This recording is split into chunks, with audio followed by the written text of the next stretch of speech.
Chapter 2, audit strategy, audit planning और audit programme, तीन अलग अलग चीज है।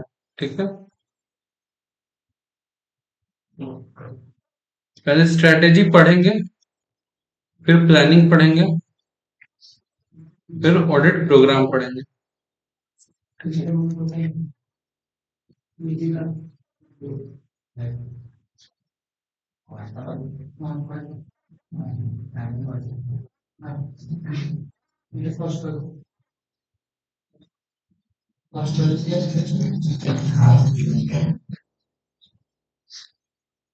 अगर 1 मिनट के लिए ऑडिट वर्ड साइड भी कर दो, ठीक है, ऑडिट वर्ड, तो प्लानिंग का एक मतलब होता है डिसीजन।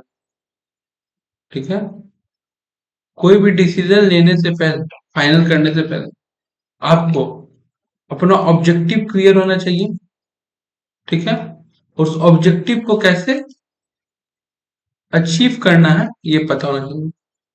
तो वो जो हम वर्ड बोले कि कैसे अचीव करना है, ये जब आप ये कैसे को डिसाइड करते हो ना, ठीक है, उसको हम लोग कहते हैं स्ट्रैटेजी। क्या कहते हैं? स्ट्रैटेजी।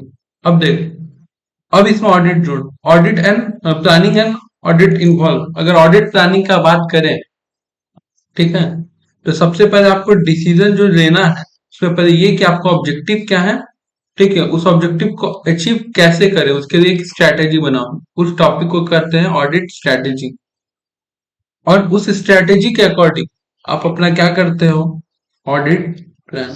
ठीक है, एक छोटा सा एग्जांपल दे रहे हैं जो ऑडिट से अलग है। ठीक है, एग्जांपल के लिए एक सिंगिंग कंपटीशन हो रहा है। ठीक है, सिंगिंग कंपटीशन हो रहा है जिसका टोटल 10 एपिसोड होगा, और इस 10 एपिसोड में फाइनल विनर डिसाइड होगा। 10 आदमी आया है, सेलेक्ट हुआ है कंपटीशन। तो 10 आदमी का ऑब्जेक्टिव है कि हमको चीज अचीव करना है कि हम ही जीते। कोई दिक्कत नहीं है, ये 10 आदमी का अपना सोच है। तो 10 आदमी अपने इस ऑब्जेक्टिव को फुलफिल करने के लिए जो 10 एपिसोड होगा ना, हर एक एपिसोड में स्ट्रैटेजी लगाएगा।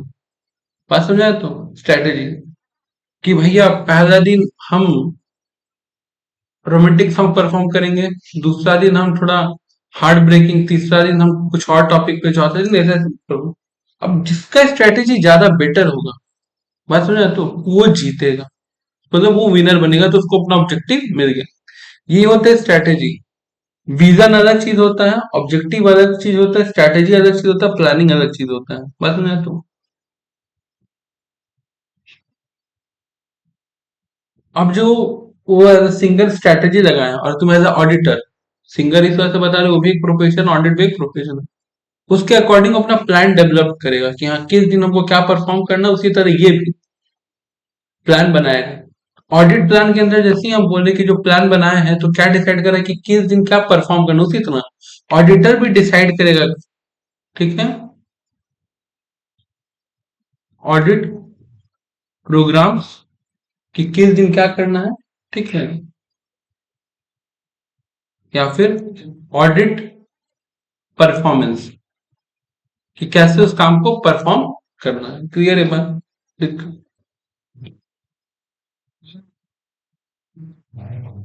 बस आपको अपना स्ट्रैटेजी बनाते हो क्लियर ध्यान रखना है कि audit plan should B enable him क्या क्या चीज, effective, efficient and timely manner. ये तीन क्वालिटी आपके स्ट्रैटेजी में या प्लान में होना चाहिए। ठीक है, ये तीनों ही वर्ड बचपन के बिजनेस स्टडी नामक सब्जेक्ट में पढ़ा हुआ है। Plan should be based on knowledge of the clients business. Plan जो बने वो आपके अकॉर्डिंग सिर्फ वो ऐसा जरूरी नहीं है, वो किसके अकॉर्डिंग होना चाहिए? जिस तरह का क्लाइंट्स का बिजनेस है, उसका बिजनेस भी hamper. Plan should be further developed and revised as necessary during the course of audit.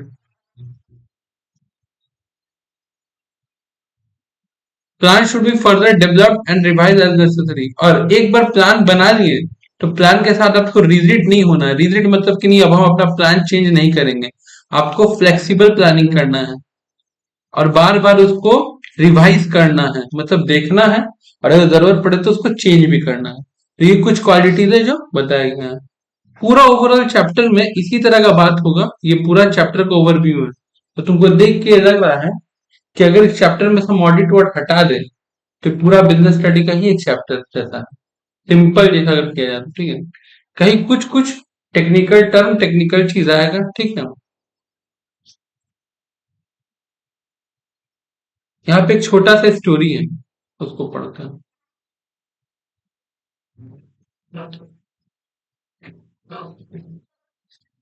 Samir had grasped the basic nature of auditing। जब हम लोग लास्ट डे चैप्टर 1 पढ़े थे तो उसमें एक लड़का था जो सीए का तैयारी कर रहा था, समीर नाम का। उसका स्टोरी पढ़े थे और उसी का स्टोरी फिर आगे थोड़ा सा पे कंटिन्यू किया है, ठीक है।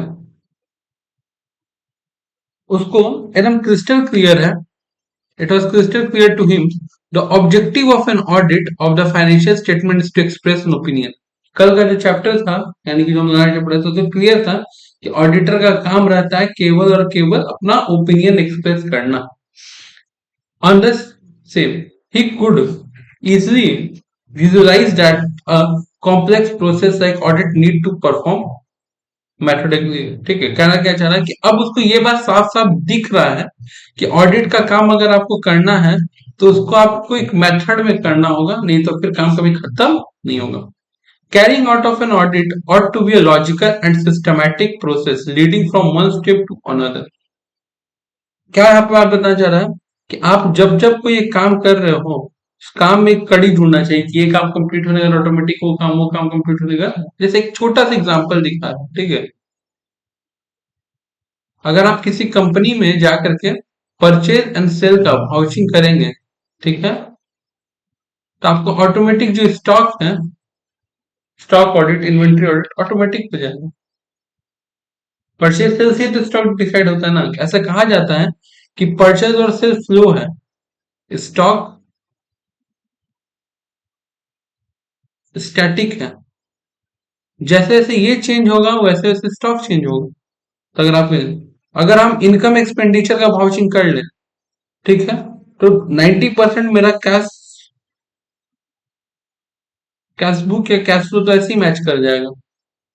तो वो तरीका तो एक काम से दूसरे काम में कड़ी होना चाहिए।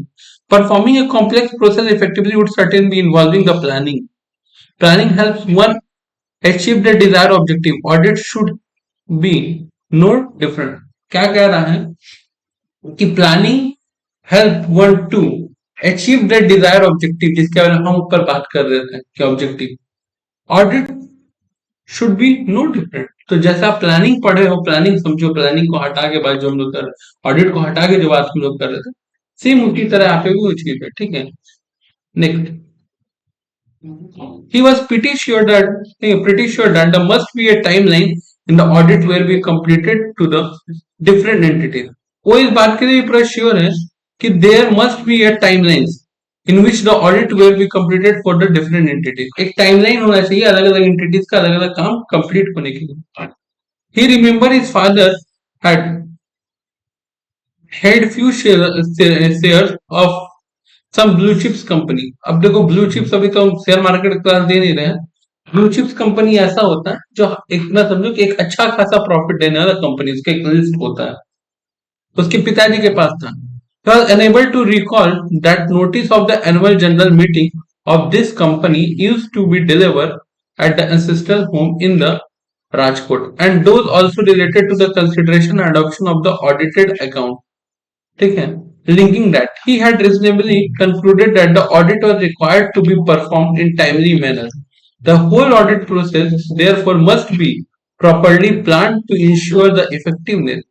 अब उसके साथ एक इश्यू हुआ कि उसके पापा के पास कुछ शेयर था, तो उसको एनुअल रिपोर्ट रिपोर्ट जानना था, लेकिन वो कुछ दिन बाद अपने राजकोट अपने दादा दादी के घर एग्जाम्पल के लिए चला गया। तो उसको यहाँ से ही बात रियलाइज हो गया था कि सही टाइम के अंदर आ जाएगा ना। तो आदमी इस हिसाब से ना प्लानिंग कर लेगा किस टाइम हमको कहीं नहीं जाना, इस टाइम हमको ऑडिट रिपोर्ट पढ़ने का। तो एक करेक्ट टाइम होना चाहिए आने का। He is curious to learn about how the planning of an audit undertake. What were the basic element of planning? तो अब इसको ये जानने का इच्छा जग रहा है कि जो बात मेरे दिमाग में चला कि एक सही टाइम होना चाहिए, एक प्लानिंग होना चाहिए, तो प्लानिंग किया कैसे जाता, उसको ये बात जानने का क्यूरियोसिटी जग रहा है. What are likely matter to be included? क्या क्या मैटर इसमें इंक्लूड होता है? He was aware about a CS student undergoing article training. वो आर्टिकलशिप कर रहा ट्रेनिंग गया. Most of the student must be going for the audit work. ये होता है आर्टिकल में, जब आप जाइएगा तो आपको ऑडिट का काम मिलता है, करने जाते हो. Of different, it is part of the practical training. ये पार्ट है प्रैक्टिकल ट्रेनिंग का. A thought come to the mind. How do students who have freshly joined the articles carry out audit work? ये दिमाग में आता है कि भाई तुम नया नया आए हैं, ऑडिट कैसे आएगा करने. ठीक है.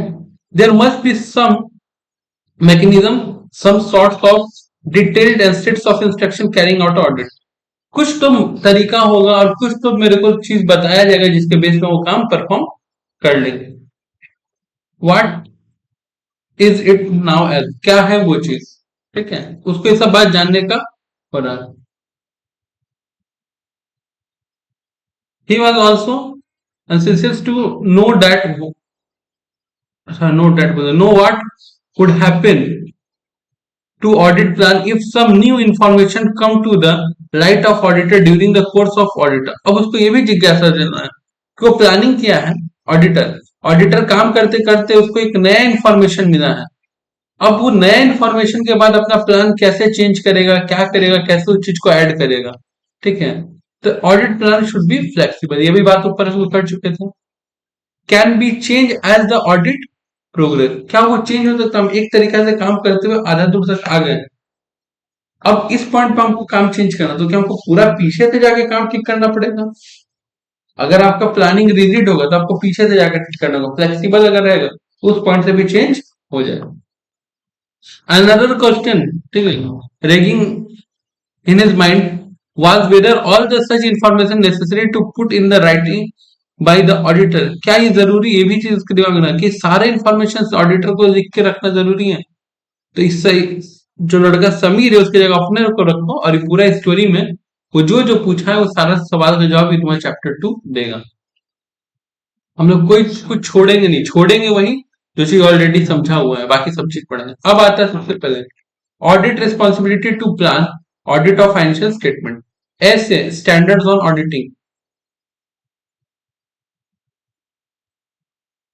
Audit planning and audit of financial statement deal with the auditor's responsibility to plan an audit of financial statement. It states that the objective of the auditor is to plan the audit so what it will perform in an effective manner. ऐसे 300 क्या कहता है? ऐसे 300 बात करता है, ये नाम है ऐसे 300 का, planning and audit of a financial statement. ये ऐसे स्टैंडर्ड डील करता है, ऑडिटर का रिस्पॉन्सिबिलिटी बताता है. क्या बताता है? अब रिस्पॉन्सिबिलिटी बहुत सारी चीजों को लेके हो सकता है, लेकिन रिस्पॉन्सिबिलिटी टू प्लान की कैसे, आपका क्या रिस्पॉन्सिबिलिटी है प्लानिंग करते वक्त. ठीक है, an audit of financial statement. It state the objective of the auditor is to plan. कर रहा है, it state that the objective of the auditor is to plan the audit so that it will perform in effective manner. क्यों करना जरूरी है? क्योंकि अगर वो नहीं करेगा उस तरीके से तो उसका फिर ऑडिट इफेक्टिव मैनर से नहीं होगा, मतलब ऑब्जेक्टिव जो है वो अचीव ही नहीं होगा. ठीक है. Why audit planning, why planning and audit is necessary.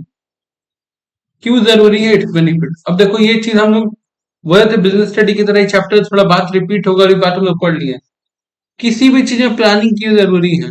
जैसा प्लानिंग होगा वैसे अगर एग्जीक्यूट हो गया सब कुछ, ठीक है, इरिस्पेक्ट ऑफ अनसर्टेनिटी. प्लान तो बहुत कुछ किया लेकिन कुछ अनहोनी हो गया तो अलग बात है.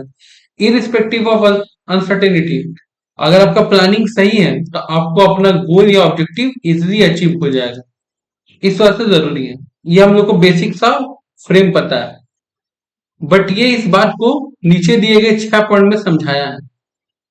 क्या क्या समझाया देखते हैं. Audit planning is necessary to carry out effectively in a timely manner. ये बात ऊपर था. Beside ensuring the compliance with the professional standard. लेकिन एक बात याद रखना कि जब आप ये काम कर रहे हो, ठीक है, beside ensuring the compliance with the professional, आपको जो काम होना प्रोफेशनल लेवल पे हो, ठीक है। It help in the performing the audit engagement effectively, और ये तभी आपका लगेगा प्रोफेशनल लेवल पे जब आपके काम में प्लानिंग हो। बात समझ आता हूँ। एक वर्ड इंग्लिश का सिंप्लीफाई, उसको हिंदी में कहते हैं सरलीकरण, इजी करना। जो बिजनेस होता है या जो प्रोफेशनल काम होता है, उसको तुम जितना सिंप्लीफाई करके समझोगे ना और समझाओगे ना, वो उतना बेटर होता है। बात समझ आता हूँ।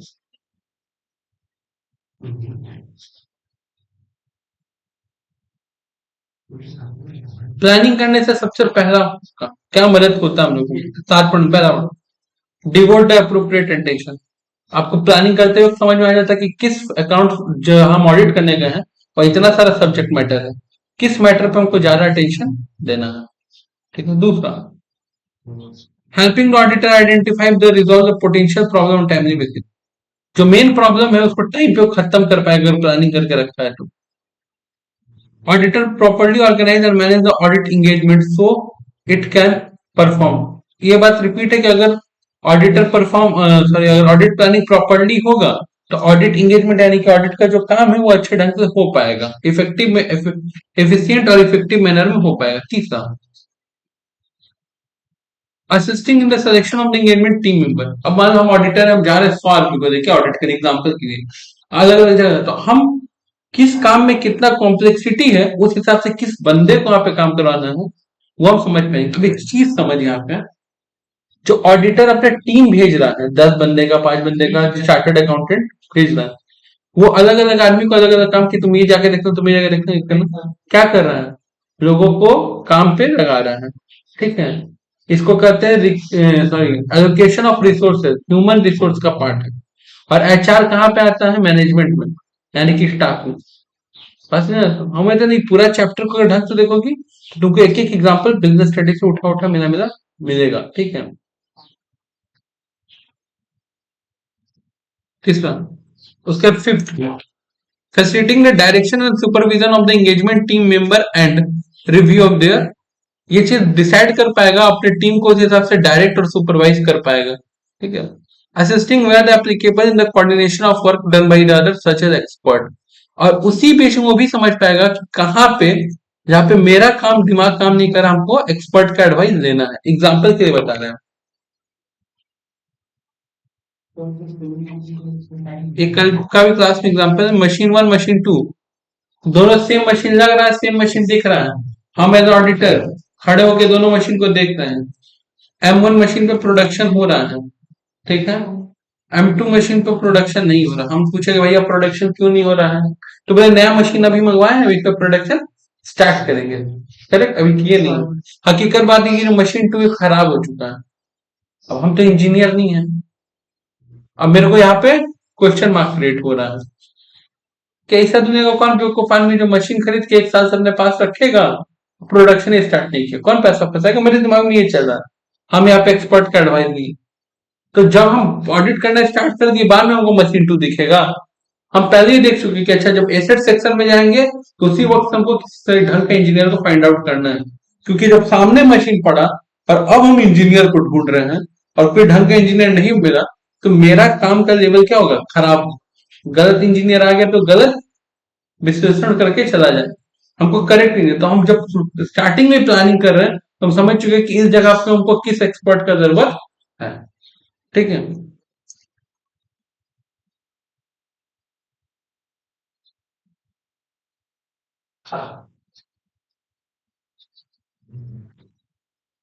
ऑडिट प्लानिंग है continuous and इरेटिव process.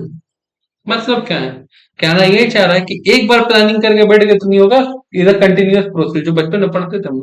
Planning is a discrete is not a discrete phase of audit, but rather a continuous and iterative process of often being shortly after or in connection with the completion of the previous audit and continue until the completion of the current audit engagement, ठीक है।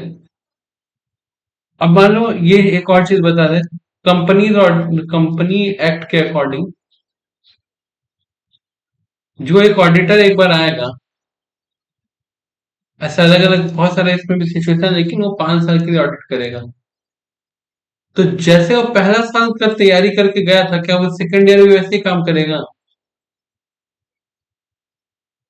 वो 5 साल का audit करना है, उसका audit next year change होगा। Next year क्या छोड़ो, हो सकता है कि बीच में ही चेंज करना पड़े ऑडिट प्लानिंग, हो सकता है। तो एक बार करके बैठने से नहीं होगा, it is a continuous process, बार बार आपको देखना पड़ेगा।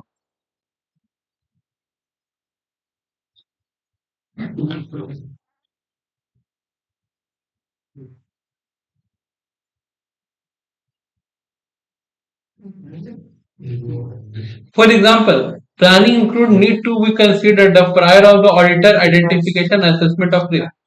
प्लानिंग हेल्प करता है ऑडिटर को पहले ही जानने में, आइडेंटिफाई करने में और असेसमेंट कि किस पॉइंट पे रिस्क है और वो रिस्क कितना बड़ा। बात समझ आता हूँ? Of the material misstatement such है मैटर, क्या क्या है ध्यान से देखो। The analytical procedure to applied as risk assessment procedure, obtaining a general understanding of the regulatory framework, ठीक है, determining the materiality, involvement of expert, performance of the other risk assessment procedure। क्या बोलना चाह रहा है? ये बताना चाह रहा है कि जो आपको रिस्क पता करना था कुछ कैसे करती है। सबसे पहले तो एनालिटिकल प्रोसीजर। एनालिटिकल प्रोसीजर क्या होता है कि पहले कंपनी सोचो कि समझो कि कैसे तुम काम कर रहा है, कहां से पकड़ना हमको कंपनी को, ये चीज समझो। दूसरा, उस कंपनी के लिए क्या क्या रूल्स और रेगुलेशन है, कौन कौन सा लॉ, और कंपनी उस लॉ पे खड़ा उतरा है कि नहीं, नेक्स्ट टाइम में लिखा है उसके नीचे। थर्ड, डिटर्मिनेशन ऑफ मटेरियलिटी, ये पता करने का कोशिश करो कि उस कंपनी के लिए क्या क्या चीज इंपॉर्टेंट है, मटेरियलिटी कंसेप्ट उसके लिए। बस समझा तुम? आखिरी, the performance of the other risk assessment procedure, sorry, involvement of expert, जो मटेरियल चीज है हो सकता है उस कंपनी में 400 मैटर है जिस पे तुमको गौर करना है, जिसमें से 40 मैटर ऐसा निकला जिस पे तुमको ज्यादा ध्यान देना है, ठीक है, और 40 मैटर में से 10 मैटर ऐसा है जिसमें तुमको आइडिया नहीं है, तो तुम वहां पे एक्सपर्ट को अरेंज करने का जिम्मेदारी दोगे, ठीक है। The performance of the other risk and procedure, ठीक है, और बाकी का जो छोटा मोटा रिस्क है या वो सारा रिस्क जो किसी और से हम काम करवा रहे हैं, उन सारी चीजों को असेसमेंट करना कि कितना रिस्क है, नहीं है। क्लियर है बात?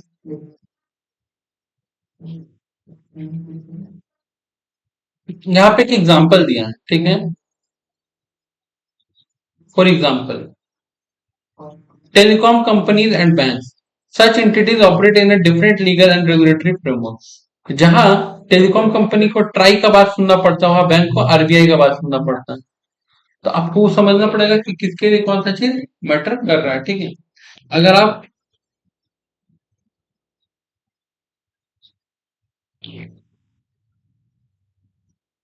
पहले किए ICIC bank audit, ICIC bank audit को, तो उसमें CRR, cash reserve ratio, SLR, statutory liquidity ratio, इस पे ध्यान दिया, ठीक है। अब सीए तो गया नहीं है, सीए अपना जो असिस्टेंट है या जो आर्टिकल करना है उसको बता के भेज दिया, ठीक है। सीए कुछ दिन बाद उसको भेजा जियो कंपनी में, वो जाके जियो कंपनी का, ठीक है, capital reserve, capital redemption reserve, example के बता रहे, जनरल रिजर्व और पीएल चेक कर रहा है, क्योंकि इसके पहले जिस कंपनी में रखा है रिजर्व चेक कर रहा था, तो उसके लिए वो मटेरियलिटी था, इसके लिए भी मटेरियल है लेकिन इतना मटेरियल नहीं है, तो वो आपको आइडेंटिफाई करना पड़ेगा पहले। बस ना, अब ये कैसे आइडेंटिफाई होगा, आप पढ़े लिखे हैं, ठीक है, तो आपके पास दो चीज होना चाहिए, जो ऐसा नहीं कि आप पढ़ के तुरंत वो आ जाएगा, वो ओवर द पीरियड आता है। क्या चीज, एक होता है प्रोफेशनल जजमेंट, एक होता है प्रोफेशनल स्केप्टिज्म। प्रोफेशनल जजमेंट क्या होता है?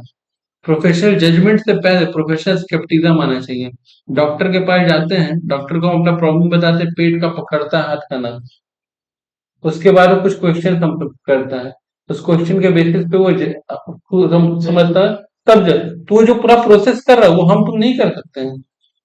बस we can repeat the judgement, हम लोग जजमेंट रिपीट कर सकते हैं, लेकिन जो प्रोसीजर है वो वही समझ जाए वही कर सकते हैं, इसको कहते हैं प्रोफेशनल स्केप्टिज्म, सूझबूझ, ठीक है।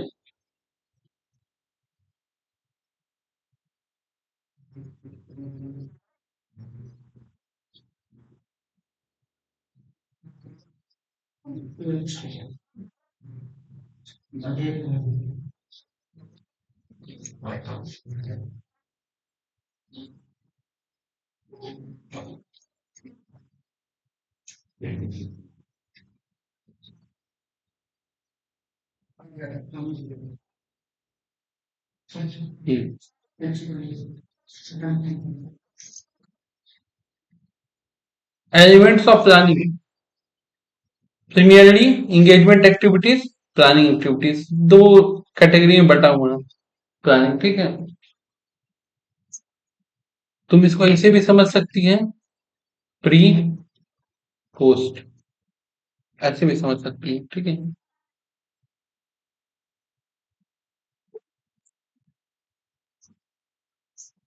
सबसे पहले क्या चीज काम में आता है? Auditor considered whether the relationship with the client should be continue and whether the ethical requirement include independence continues to be complied with it.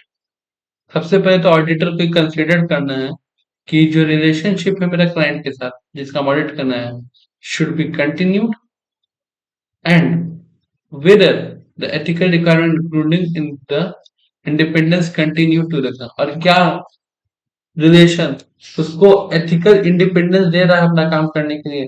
कल को तू बहुत बड़ा बिजनेसमैन बन गई पर तेरा ऑडिट हम करने आएंगे तो कहीं ना कहीं हम एथिकली इंडिपेंडेंट नहीं रहेंगे, हम उतना खुल के काम नहीं कर पाएंगे। तो पर ये दो चीज तो सोच लो काम करने से पहले, हम कहीं ना कहीं तेरे फेवर में बात ज्यादा करेंगे, ठीक है, क्योंकि हम लोग का एक रिलेशन है। और ये किसी के भी साथ हो सकता है, कोई इंसान किसी कंपनी में 5 साल ऑडिट करेगा तो आपके लोगों से जान पहचान बिहेवियर तो बन जाएगा ना, बस। Performing the procedure regarding the continuous of the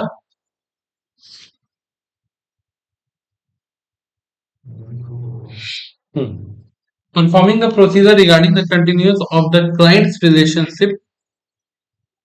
आपका परफॉर्मेंस प्रोसीजर क्या होगा? रिगार्डिंग किस संदर्भ में? इस संदर्भ में कि आपको अपना क्लाइंट के साथ रिलेशन कंटिन्यू करना है कि नहीं। दूसरा, evaluating the compliance with the ethical requirement and including independent. अब ये देखो कि आपको जो कंप्लायंस जो काम करना है बस नाम का काम हो रहा है,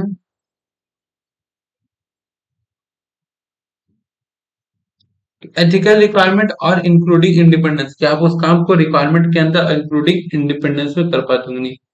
एक घर का एग्जांपल दे रहे हैं, जब घर में पापा रात को आने वाले रहते हैं ना, दिन भर ऑफिस में काम किए पापा रात को आना है, तो खाना में वैरायटी और टेस्ट अलग होता है।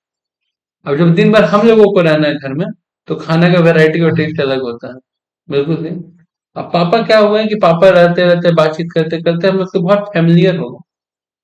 अब जो दोपहर को हम खाते तो अब पापा भी वही खा रहे हैं, बस ना। तो एक एथिकल रिक्वायरमेंट कि एक बंदा काम करके आ रहा है उसको एक अच्छा सामान बना करके देना है या खिलाना है, वो खत्म हो रहा है, बस ना। तो सामने वाला भी इसको टेकिंग फॉर ग्रांटेड ले रहा है, सब कुछ एक तरह वही चीज है आपने कि आप किसी कंपनी में पहले साल ऑडिट का काम किए, कोई रिश्ता नहीं, खुल के काम किए, सब कुछ अच्छा चला, आप रिपोर्ट भी अच्छा दी। अब बताओ, जैसे ही हम एक रिपोर्ट अच्छा दे दी, तेरे साथ कोई रिलेशन नहीं था, तो मेरे बारे में बुरा तो सोचेगी नहीं। हाँ अपना काम किए, हम पे एहसान नहीं किए हैं। नेक्स्ट ईयर तुम मेरे से ज्यादा बेटर ढंग से बात करेगी, तीसरा चौथा साल आता है तो हम लोग की घनिष्ठता बन जाएगा। लेकिन इस चक्कर में पांचवा साल नुकसान क्या होगा? ठीक है, ऑडिट करना हम प्रैक्टिकल छोड़ के थ्योरेटिकल कि नहीं यार एक्स वाई जेड जिसका भी वो काम कर रहे हैं वो लोग का ऐसा मानसिकता नहीं, ऐसा सोच नहीं है, बस समझा। ये मन में आ जाए। आज के डेट में जितना रिस्पेक्ट मेरे को टाटा कंपनी के लिए है और हम टाटा कंपनी को ऑडिट करने का है, बस समझा। तो वहां पे तो हम तो भावुकता पूर्वक ऑडिट करेंगे, वो अच्छा बात है, लेकिन फिर आपका प्रोफेशनल इंडिपेंडेंस एथिकल रिक्वायरमेंट ये सब कहाँ चला गया? बस समझा। तो ये बात यहाँ पे समझाना चाह रहा। Establishing the understand of the term of engagement. Term of engagement क्या होता है कि हम आपके पास ऑडिट का काम करेंगे, ठीक है, और क्या क्या काम करना है, कितना फीस, सब कुछ एक पेपर में डिस्कस होगा, उसको कहते हैं letter of engagement. Letter of engagement एक पेपर में डिस्कस, मतलब एक तरह का कॉन्ट्रेक्चुअल पेपर बनेगा। तो वो कैसा बनना है वो सब डिसाइड।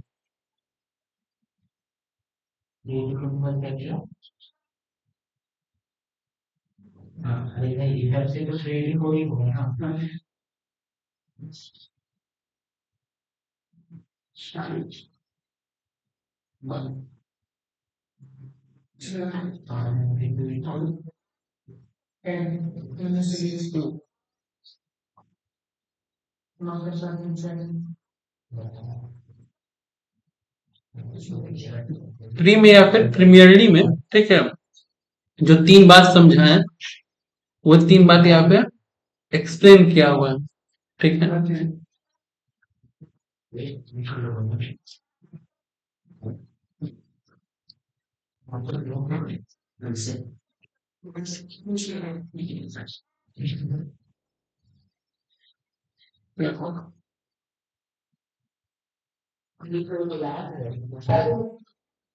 प्लानिंग एक्टिविटीज क्या है?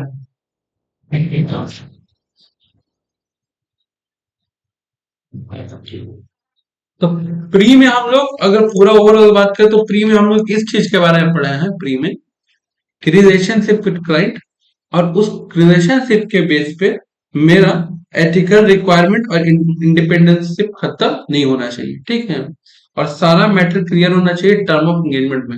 अब करेंगे प्लानिंग, क्या करेंगे कि हाँ ठीक है सब चीज सेट हो गया, अब हमको उस कंपनी के लिए काम करना, तो प्लानिंग प्लानिंग करने के लिए क्या बोल रहा है ध्यान से रखें।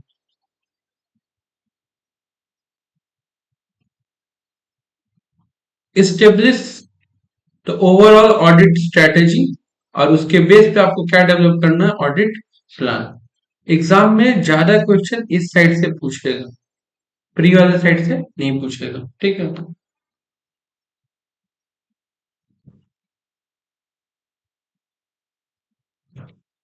ये जो कब से ये वर्ड में बात हो रहा है कि आपको ओवरऑल स्ट्रेटेजी क्या है, स्ट्रेटेजी किस चीज के ऊपर बेस करके बनेगा, ये बनेगा scope, timing and direction of audit and guided development of audit plan. अब एक एक स्कोप, स्कोप ऑफ ऑडिट, किस चीज का ऑडिट करना है, ठीक है, कितने टाइम के अंदर ऑडिट हमको कंप्लीट करना है, ऑडिट को किस डायरेक्शन में ले जाकर छोड़ना है, ठीक है, छोड़ना है हमें बता रहे हैं, ठीक है, of the audit and guided them, तो उस हिसाब से आपका ऑडिट प्लान एग्जांपल के लिए बता रहे हैं। एक एग्जांपल है, एक कंपनी है एक्स वाई जेड लिमिटेड, ठीक है, तो उसको चाहिए कैश क्रेडिट, मतलब पैसा चाहिए उधार, जो मिलता है स्टॉक के अवेज में, मतलब स्टॉक के अगेंस्ट में। अभी एक्स वाई जेड कंपनी को ना 6 महीना बाद स्टेटरी ऑडिट करवाना ही है, ठीक है। अभी वो क्या किया, उसको एक इंसान को हायर करना है जो कि चार्टर्ड अकाउंटेंट हो, और वो उसके कंपनी का स्टॉक का पुष्टिकरण करके दे दे कि इसके बेस में लोन मिल जाए। बैंक हमको ये ऑडिट करके देने के लिए टाइम दिया है, फॉर एग्जाम्पल 1 मंथ, कितना दिया है, 1 मंथ, ठीक है, और इसी इंसान से हमको 6 महीना बाद बाकी का पूरा ऑडिट भी करवाना है। अब ये ऑडिटर को बुलाया, ऑडिटर सबको समझ गया, प्री वाला बात हो गया, पोस्ट पे हम लोग आते हैं। ऑडिटर आकर के बोल रहा है कि सबसे पहले स्कोप ऑफ ऑडिट, अच्छा आपको स्टॉक ऑडिट करना है, लेकिन प्रॉब्लम ये सिर्फ स्टॉक ऑडिट नहीं, 6 महीना पूरा ऑडिट करना है, तो मतलब मेरा ओवरऑल ऑब्जेक्टिव, मेरा जो काम है वो बहुत बड़ा है, फिलहाल तो इनको ये करके देना। दूसरा टाइम, कि अभी जो काम करना है उसके लिए 1 महीना टाइम है, स्टेटरी ऑडिट करना उसके लिए बहुत है। एंड डायरेक्शन ऑफ ऑडिट, अब देखो स्टॉक को किस तरीका से करना है, ठीक है, कि जिस वक्त बाद में हम ओवरऑल ऑडिट करें तो स्टॉक को करते हो और 4-5 का मेरा ऑलरेडी पलट चुका हूं, अपना भी बेनिफिट देखना है, बात समझा। तो मंथ हो गया तुम्हारा टाइमिंग, ठीक है, स्टॉक ऑडिट करना वो फिलहाल हो गया, इसको कोई दिक्कत नहीं, और डायरेक्शन की बाद में आपको स्टेटरी ऑडिट भी करना है। इन सब चीजों को ध्यान में रखते हुए आपका ऑडिट का प्लान प्रिपेयर होना चाहिए, स्ट्रेटेजी बनना चाहिए। देखो, resource deploy the specific audit area such as use the appropriate experienced team member of the high risk area and development of the expert of the complex matter, ठीक है। इस बात को ऐसा जी समझो, ये एक सीए है, ये रिसेंटली अभी एबीसी कंपनी का स्टॉक ऑडिट करवाया था, क्या करवाया था? और इसमें ना सारा यंग मेंबर जो इसका यंग यंग बोलो या फिर जो फ्रेशर बोलो, फ्रेशर्स को ऑडिट करने भेजा था। एक्स वाई जेड कंपनी जो ऊपर जिसके बारे में बात कर रहे थे हम लोग, ठीक है, एक्स वाई जेड लिमिटेड का भी स्टॉक ऑडिट आया, ठीक है। लेकिन ये लोग सोच रहा था कि हम ही लोग को फिर सर भेजेंगे, बट इस बार एक्सपीरियंस टीम को भेजा गया। किस टीम को भेजा गया? एक्सपीरियंस टीम को, जो ये के अंडर में था। ऐसा क्यों हुआ? क्योंकि पहले वाले का स्टॉक ऑडिट करना था, कोई टाइम बाउंडेशन नहीं था, तो उस हिसाब से हम दूसरा टीम मेंबर सेलेक्ट किया। लेकिन एक्स वाई जेड के लिए टाइम बाउंडेशन भी है, ठीक है, और उसका बाद में और पूरा काम भी हमको संभालना है। तो फिर तो गलत हुआ ना, एक बार सोच के देखो तो गलत हुआ ना कि एबीसी आपको ज्यादा काम नहीं दे रहा था, आप उसके लिए नॉर्मल टीम भेजे एक्स वाई जेड आपको। ये गलत नहीं हुआ इस वजह से, क्योंकि आपका जो यंगर और फ्रेशर टीम है वो इसी तरह का टाइमलेस वाला काम जिसमें टाइम बाउंडेशन ना हो कर करके तो एक्सपर्ट बनेगा ना, पास में ना। तो बॉन्ड है, और मान लीजिए कि अगर आपसे गलती हो गया, ठीक है, तो आपको सुधारने का वक्त मिलेगा, यहाँ सुधारने का वक्त नहीं मिलेगा। ये था। नीचे वाला लाइन जो पॉइंट नंबर पॉइंट पढ़ो, देखो क्या लिख रहा है कि specific audit area such as use of the appropriate experience team member और हाई रिस्क एरिया। तो जहां पे रिस्क ज्यादा होगा वहां पे हाई रिस्क एरिया में अब हम ना एक्सपीरियंस टीम लेके जाएंगे। तो जाहिर सी बात है जहाँ पे रिस्क कम होगा वहां पे हम लोग फ्रेश टीम लेके जाएंगे, फ्रेशर्स का टीम, ठीक है।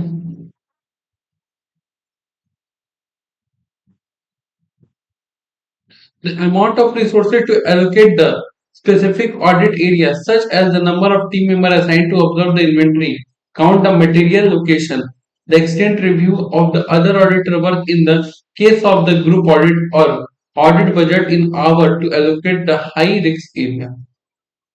यहाँ पे एक वर्ड है, ऑडिट बजट इन आवर। एक मंथ में काम करना था जिसमें से होता है 3 दिन, फॉर एग्जाम्पल जिसमें हमारा 4 20 घंटे इसी तरह निकल जाएगा 26 दिन, 2 दिन कोई त्योहार चला गया, 24 दिन, ठीक है। 24 दिन के अंदर आपको एक काम करना है, आपका बजट कितना है? टाइम का, पैसा का ऑडिट करने का बजट नहीं। ऑडिट में तो बजट का कोई टेंशन ही नहीं है, तो कंपनी बेयर करता है सब, पीए का तो कोई चाप नहीं है, ठीक है। चाप यहाँ पे स्पेसिफिकली बात कर रहा है कि आपके पास जो समय है काम करने के लिए, वो कितना देर का समय है उस काम को समाप्त करने के लिए।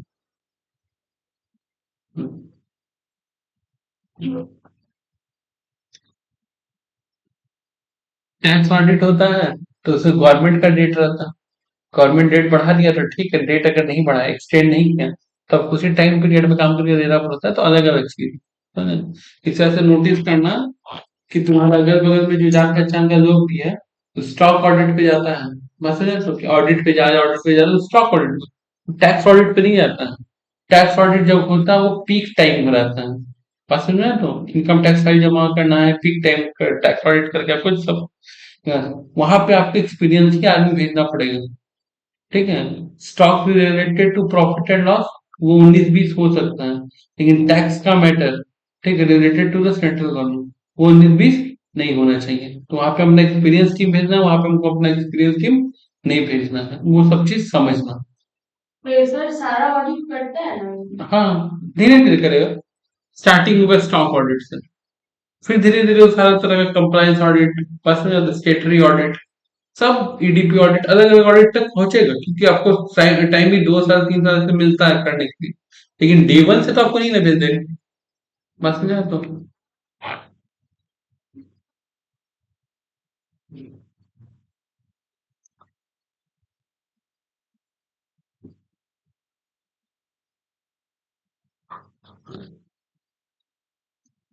अभी हम टैक्स ऑडिट का बताएं कट ऑफ डेट्स के बारे में, यहाँ पे तो सेंट्रल गवर्नमेंट की कट ऑफ डेट्स, ठीक है। However, the resources are managed, directed, and supervised such when the team briefing and debriefing the meeting are expected to be held, how the engagement partner and the manager review and expected to take place. For example, one on-site, off-site, and whether to complete the engagement quality control review. क्या कहना चाह रहा है कि कैसे manage किया, फिर उसके बारे में मतलब सोचो कि कैसे हमको मैनेज करना है जब मेरा टीम ब्रीफिंग हो रहा है, ब्रीफिंग मतलब अलग अलग किया जा रहा है या एक हो रहा है जो भी, तो जब सब कोई बढ़ चुका है, किससे कैसे मीटिंग करना है, किससे कैसे बात करना है, कितना लोग को साइट पे भेज के काम करवाना है, कितना लोग को ऑफिस से ही काम कोऑर्डिनेट कंट्रोल करवाना है, बात समझा? तो ये सारा चीज।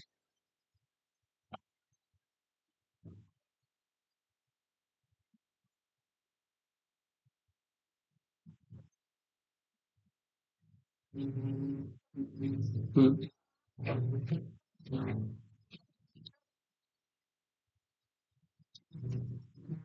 बहुत इजी चीज है। फैक्टर टेकन इनटू कंसिडरेशन, किन बातों को ध्यान में रखना है bye auditor for establishing the audit strategy. Audit strategy करते हो किन किन बातों को ध्यान में रखना है, एकदम इजी सा चीज है। और अच्छा, ये चैप्टर में जितना भी आंसर है, ठीक है, उसको तुम अपने शब्दों में पिरो सकते, लिख सकती हो, ठीक है। बस कुछ की टर्म्स का ध्यान रखना जो तुमको दिख रहा है, इंगेजमेंट, बस में ऑडिट स्ट्रेटेजी, वो सब वर्ड को ध्यान में रखते हो, अपने शब्दों में पिरो सकते हो। पहला क्या कह रहा factor, identify the characteristics of engagement and that define it's scope. आपके और उसके बीच में जो लेटर ऑफ एंगेजमेंट है, उसको पर ढंग से आइडेंटिफाई करो, समझो, उसका कैरेक्टर समझो कि सामने वाला क्या क्या मेरे से चाहता है, ठीक है। और उससे आपको ये भी पता चलेगा कि आपके स्कोप ऑफ ऑडिट के, स्कोप ऑफ ऑडिट का मतलब कि आपको कितना दूर तक कंपनी का मैटर में इन्वॉल्व होना और कहाँ तक इन्वॉल्व नहीं होना। बात समझा? तो कहानी बोलता है ना कि एग्जाम्पल की पेंटर बनने का क्या स्कोप है, पेंटिंग करके क्या मिलेगा, उसका स्कोप क्या है। तो उसमें समझना पड़ेगा कि हाँ ये चीज हो सकता है। उसी तरह जिस काम की आपको बताया स्टॉक ऑडिट का एग्जाम्पल, तो स्टॉक ऑडिट में क्या क्या क्या क्या है वो आपको पता चलेगा जिस तरीके से लेटर ऑफ एंगेजमेंट बना हो।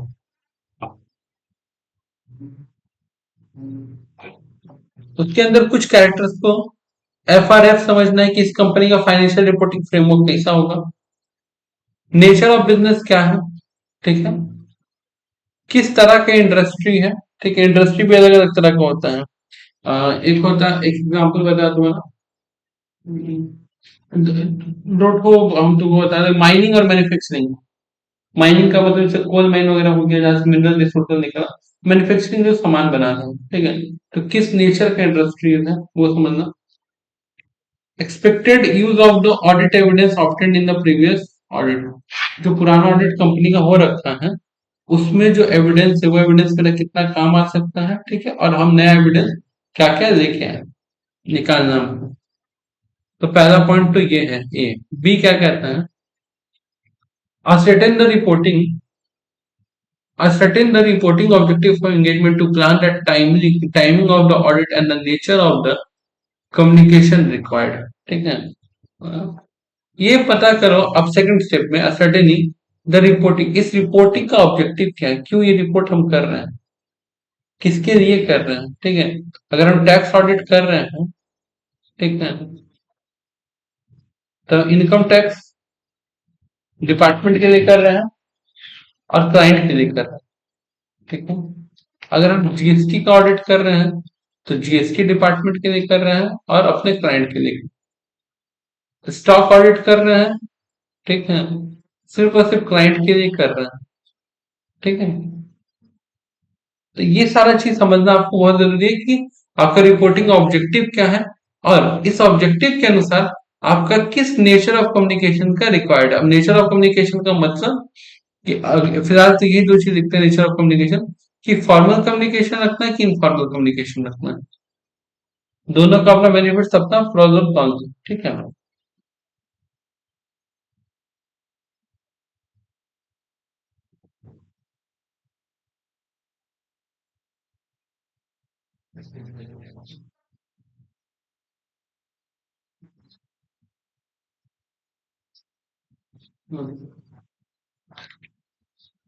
अब टाइम टेबल डिसाइड करना फॉर रिपोर्टिंग। दूसरा, organisation meeting discuss the nature time and extent of audit और फिर मैनेजमेंट। मैनेजमेंट के संग बैठ के बात करना है कि मेरे को इतना टाइम लगेगा, ये टाइम लगेगा, इस बीच में आप लोग ये सब नहीं कर सकते, वो सब नहीं कर सकते, ये सारा discussion with the management regarding the expected type and timing of the reports, ठीक है। चलो इसके ऊपर एक रिसेंट स्टोरी सुना देते हैं।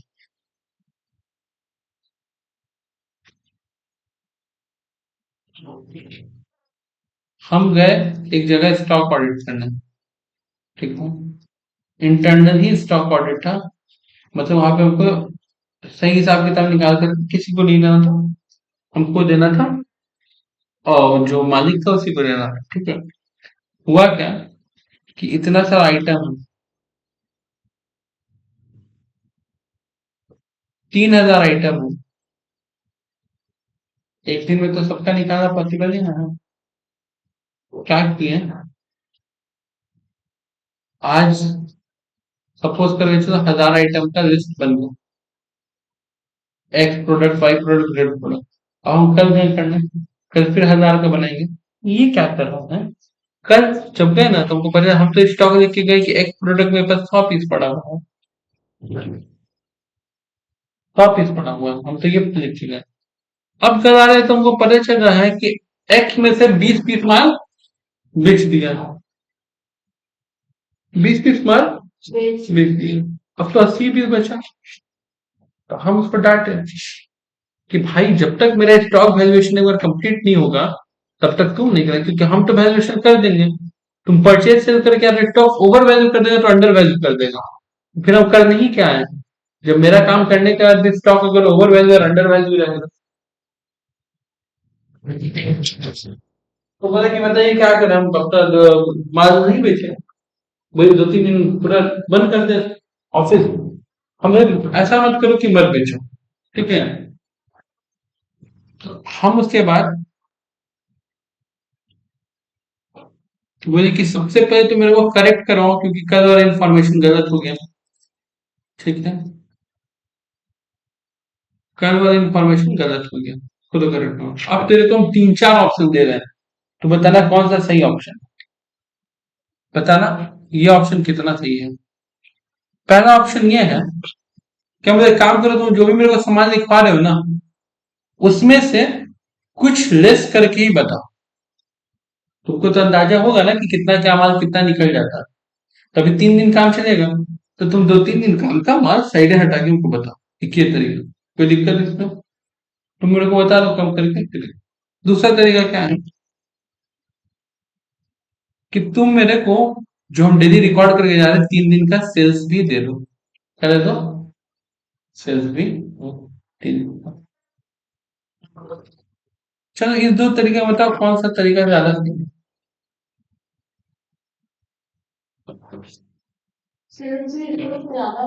ज्यादा सही है, सेल्स ही दे तो ज्यादा सही है।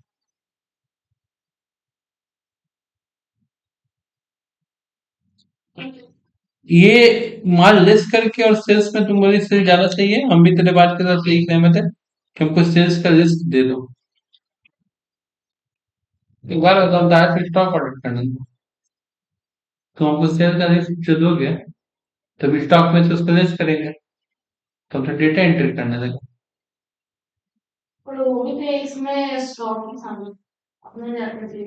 ये प्रॉब्लम हो रहा है ना, बात बिल्कुल सही कि हम काम करना है, 3 दिन का स्टॉक नहीं, बीच में तू माल बेच दिया है, अब तुम जो माल बेच दियो बीच में, ठीक है, तो उसका मेरे को वो कर दो, फिर मतलब दे दो, हम एंट्री मैनेज कर लेंगे, एंट्री देख लेंगे। हाँ हाँ, लेस में क्या प्रॉब्लम है।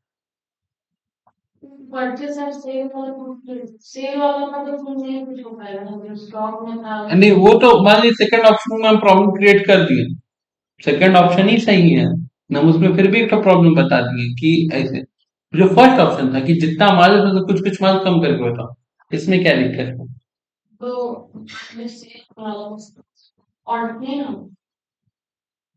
फिर इसमें प्रॉब्लम क्या है समझो, अगर मेरे पास कोई सामान 100 पीस पड़ा हुआ है और मान लो उसको लगता है कि ठीक है 3 दिन के अंदर 20 पीस बिक जाएगा, तू मेरे को 80 पीस बताया, बिक जाएगा, नहीं बिका तो चांसेस ऑफ मटेरियल मिसस्टेटमेंट यानी कि गलत मटेरियल मिसस्टेटमेंट मिस्टेक होने के चांसेस क्या होगा, बढ़ जाएगा ना, करेक्ट, क्लियर।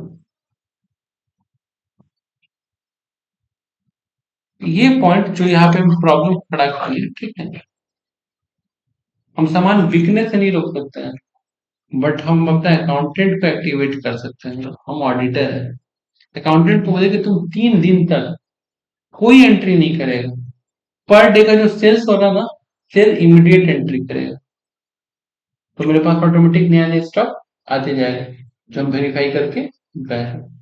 पता है ना? तो इसको कहते हैं डेलीगेशन ऑफ वर्क। बस ना, तो ये काम हो सकता है कि देख, तू इस अभी 3 दिन सैलरी जनरल एंट्री तो सिर्फ परचेस सेल करनी ना है, और कोई एंट्री नहीं बनेगा, तो 3 दिन के काम करेगा। क्लियर है?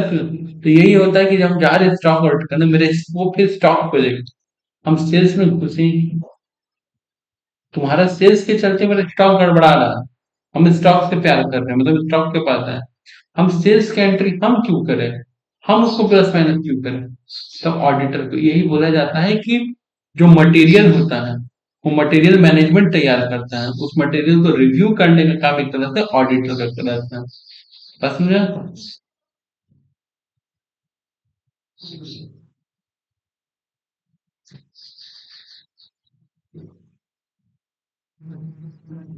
Next one. Consider the fact that in the auditor professional judgment and significant in the directing of the engagement team's effort. अब आपको इन फैक्टर्स पे ध्यान देना है कि आपका प्रोफेशनल जजमेंट कैसा है, significant in the directing, significant in the directing engagement team efforts.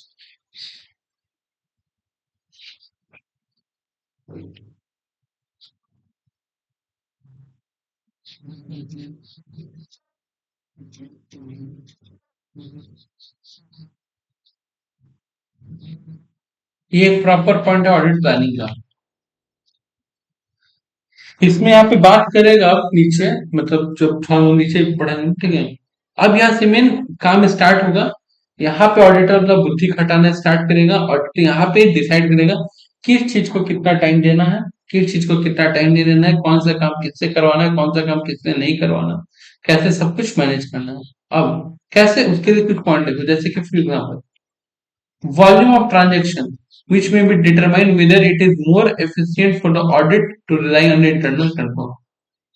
Internal control का मतलब होता है मैनेजमेंट। क्या होता है?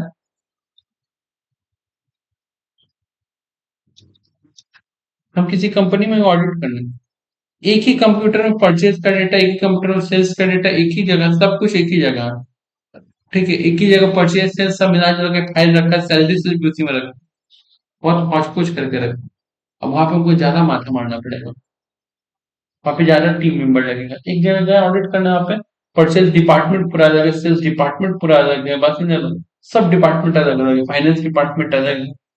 अब वहां पे मेरे को माथा कम मारना पड़ेगा, ठीक है? अच्छा, दोनों जगह नंबर ऑफ ट्रांजेक्शन सेम है, यहाँ पे हौच पौच करके रखा जाता नहीं, यहाँ पे हौच पौच करके रखा, उसको पे तो सेग्रीगेट करने में हमको ज्यादा टाइम लग जाएगा। और जहाँ पे सब कुछ पहले से साफ सुथरा डिपार्टमेंट वाइज बांट के रखता है, बस में तो वहां पे तो हमको ज्यादा टाइम नहीं लगेगा। तो वो सारा चीज को आपको काउंटर करके समझना है। क्लियर है बात?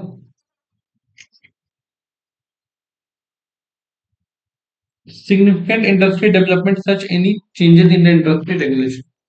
अच्छा, आपको इससे भी अवेयर रखना है कि कहीं किसी इंडस्ट्री में कोई चेंज आ रहा है, तो एग्जाम्पल के लिए बता रहे हैं, एक कंपनी बाटा को ले लेते एग्जाम्पल, बाटा अपना शूज वगैरह बेचता है, ठीक है? हुआ क्या कि कल तक जूता में 12% मान लो जीएसटी लगता था, अब जूता पे 18% लगेगा। क्या लगेगा? 18% लगेगा। ये बात लागू कब से हुआ, कंपनी कब से मान रहा, नहीं मान रहा, ये आपको इसका भी अपडेट रखना पड़ेगा, आप जिस इंडस्ट्री का काम। अब ऑडिटर को ये दिक्कत क्या है कि वो आज बाटा का ऑडिट कर रहा है, तो कल ये जरूरी नहीं कि उसको अजंता का ऑडिट मिलेगा, अजंता भी क्या खालिद का ऑडिट मिलेगा। तो उसको एक ही जोन में नहीं रखना, उसको हर सब्जेक्ट मैटर का एक्सपर्ट बनना है, ठीक है? ऑडिटर को हो सकता है कि किसी मेडिसिन कंपनी का मिल रहा, तो उसको मेडिसिन कंपनी में अलग तरीका से ट्रीटमेंट होता है। सूस कंपनी को ग्रांट्स नहीं मिलता है, मेडिकल कंपनी को ग्रांट मिलता है। सूस कंपनी को तुम्हारा ये क्या कहते हैं, सब्सिडीज नहीं मिलता है, एलपीजी कंपनी को सब्सिडीज मिलता है। तो ये सब चीज समझना पड़ेगा नॉर्म। इससे ऐसे एक बात कहते हैं ओवरऑल हम, there are two kind of people, ठीक है? एक होता है expert in a particular field, ठीक है, जिसको हम लोग प्रोफेशनल बोलते हैं आमतौर से। और एक इंसान होता है जिसको कहते हैं जैक ऑफ ऑल ट्रेड, जिसको हर चीज के बारे में कुछ कुछ पता होता है, ठीक है? ऑडिटर तुम ढंग से देखो तो ये उसको हर चीज के बारे में पता होना चाहिए, लेकिन हर चीज में क्या पता होना चाहिए, अगर वो किसी मेडिसिन कंपनी का ऑडिट कर रहा है, वो किसी ये फुटवेयर कंपनी का ऑडिट कर रहा है, वो किसी गारमेंट्स कंपनी का ऑडिट कर रहा है, तो उससे रिलेटेड लॉ पता होना चाहिए। तो हम ये कह सकते हैं ना कि जैक ऑफ ऑल ट्रेड में यहाँ पे भी अगर हम ऑडिटर को रखते हैं तो ऑडिटर भी उसका क्या है, ऑडिटिंग के बारे में सब नॉलेज रखता है। थोड़ी ना उसको पता है कि जूता कैसे बन जाएगा। दैट्स वाई ऑडिट को भी एक प्रोफेशन बोला गया है। क्या बोला गया है? प्रोफेशन। हमारे मम्मी के अंदर क्या क्वालिटी है? कपड़ा खरीदने जाएगी तो कपड़ा छू के उसका कपड़ा बता, क्वालिटी बता देगी, कपड़ा क्वालिटी। सब्जी देख के सब्जी का क्वालिटी बता देगी। इंसान देख के इंसान का क्वालिटी बता देगी। पड़ोस में आई हुई बहू को देख के बहू का क्वालिटी बता देगी। है तो हम लोग की मम्मी के अंदर ये सब करने का क्वालिटी। उन लोग को हर चीज में पता है, तो देखो लोग का कोई एक चीज में अचीव, वो लोग प्रोफेशनल नहीं है, हर एक चीज में इंटरफेयर। बस ना, तो अगर उनको यही रहता कि उनको जज करना है, एग्जाम्पल में बात करना है, तो वो इंसान का बिहेवियर था जज करती। एक बात बता रहा है, हो सकता है साइकोलॉजी वगैरह कुछ उनको आता अच्छा, कि लोगों का हरकत देख के समझ पाती। हो सकता है भाई कपड़ा जज करना चाह जानती, तो गारमेंट इंडस्ट्री में कुछ करती। बात नहीं आता हूँ। जैसे ये इंसान है, ये हर चीज के बारे में थोड़ा थोड़ा जानता है, लेकिन वो थोड़ा थोड़ा क्या जानता है हर चीज के बारे में? लॉ से रिलेटेड लॉ नॉर्म्स वो जानता है। That's your profession. क्लियर है बात?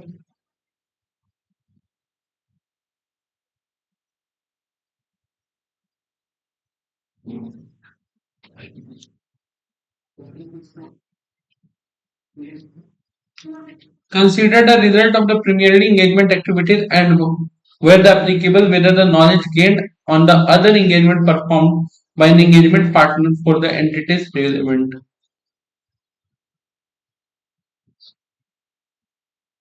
आप जब ऑडिट प्लानिंग करेंगे तो बोला गया है कि आप ऑडिट प्लानिंग करते टाइम जो प्रीमियरली एंगेजमेंट का जो सबसे जो प्री में बात किए थे, वो सारे पॉइंट्स को ध्यान में रखिएगा।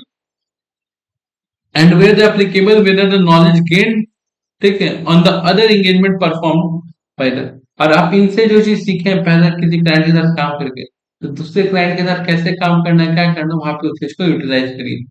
अब इसको रिवर्स, आज हम जिस जगह पर ऑडिट करना है पहले भी तो करके आऊंगा ना, तो उन एंगेजमेंट्स को जो रिलेशन वाला जैसा पर उन चीजों का अब यूज करना स्टार्ट करिए। बस में तो जब आप कोई काम फर्स्ट टाइम करते हो फ्रेश है, जब आप काम दूसरे दिन करते हो नाउ यार एक्सपीरियंस, ठीक है। अब एक्सपीरियंस का कंपटीशन होता है कि हम किसी चीज को 10 साल से कर रहे हैं, तो मेरा एक्सपीरियंस ज्यादा होगा। तुम कल इस काम को कि कल तक तुम फ्रेशर था, आज जो काम कर तुम एक्सपीरियंस हो गया है, ठीक है, भले एक्सपीरियंस जीरो के बराबर है, क्लियर बात तो, लेकिन अब तुम भी एक्सपीरियंस की कैटेगरी में आ चुके हो। तो वही चीज करना चाह रहा है कि तुम जो पहला ऑडिट किए ठीक है, लेकिन तुम अपना पास्ट, अब जो बहुत सारा ऑडिट कर चुके हो, तुमको पास्ट एक्सपीरियंस हो चुका है, तो चीजों को यूटिलाइज करो।